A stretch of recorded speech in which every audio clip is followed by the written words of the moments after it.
ધંધુકા ખાતે ધર્મેશ ગમારા હત્યાના આરોપી રિઝવાન મણિયારનું મકાન તોડી પડાયું। 400 ઉપરાંત પોલીસ અને પ્રાંત મામલતદાર અને ચીફ ઓફિસરની હાજરીમાં ડિમોલિશનની કામગીરી હાથ ધરવામાં આવી। ખાટકીવાડ વિસ્તારમાં 3 દબાણો તોડી પડાયા। હાઈવે રોડ પરના 15 દબાણો હટાવવામાં આવ્યા। ધંધુકા શહેરમાં હિસ્ટ્રી સીટરો સામે આકરી કાર્યવાહી હાથ ધરવામાં આવી હતી।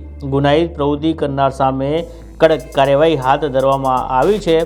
ચુસ્ત પોલીસ બંદોબસ્ત વચ્ચે આ કાર્યવાહી કરવામાં આવી હતી। આજે ધંધુકા પોલીસ સ્ટેશનના વિવિધ વિસ્તારોમાં ડિસ્ટ્રિક્ટ એડમિનિસ્ટ્રેશન દ્વારા ડિમોલિશનની કામગીરીમાં હાથ ધરવામાં આવ્યું છે। આજે જે ડિમોલિશન થવાનું છે તેમાં અગાઉ ડિસ્ટ્રિક્ટ એડમિનિસ્ટ્રેશન દ્વારા નોટિસીસ પાઠવવામાં આવી છે અને પ્રોસેસ પૂર્ણ કરીને નેસેસરી પોલીસ બંદોબસ્તની માંગણી કરી છે।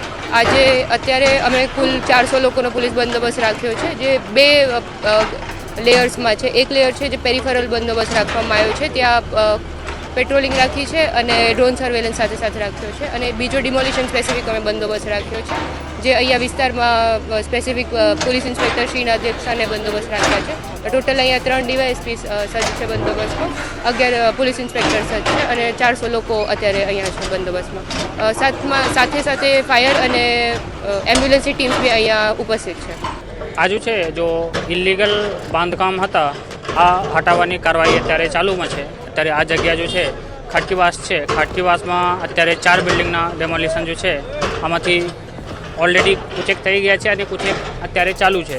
અને આ સિવાય જો છે ધંધુકા બગોદરા રોડ ઉપર કુછેક ઇલીગલ ઇન્ક્રોચમેન્ટ છે દુકાનોના, અને જો આરોપી છે આ ધર્મેશ ગમારા હત્યાકાંડના એમના ઘરના આજુબાજુમાં કુછેક ઇલીગલ ઇન્ક્રોચમેન્ટ છે। આ બધું ઇન્ક્રોચમેન્ટ જો છે ઓલરેડી એમના કાગજી કાર્યવાહી પૂર્ણ થઈ ગયા છે અને સિટી સર્વે અને નગરપાલિકા જો છે બંને આ કાર્યવાહી પૂર્ણ કરી લીધા છે।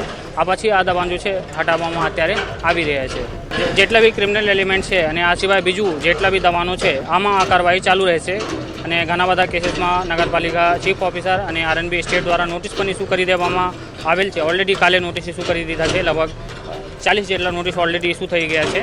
અને આ કાર્યવાહી અમારું જ્યાં સુધી ધંધુકામાં દબાણ રહેશે ત્યાં સુધી ચાલશે। અને જેટલા હિસ્ટ્રી સીટર અને જેટલા જો પોલીસ આઈડેન્ટિફાઈ કરશે અને એમના જો છે એમના તપાસ કરવામાં આવશે કે એમના દબાણ છે કે કેમ, અને જો દબાણ હશે તો બધું કાઢવામાં આવશે। કેટલા બાંધકામ દૂર કરવામાં આવશે? આજે ટોટલ સંખ્યા 15 છે અમારો।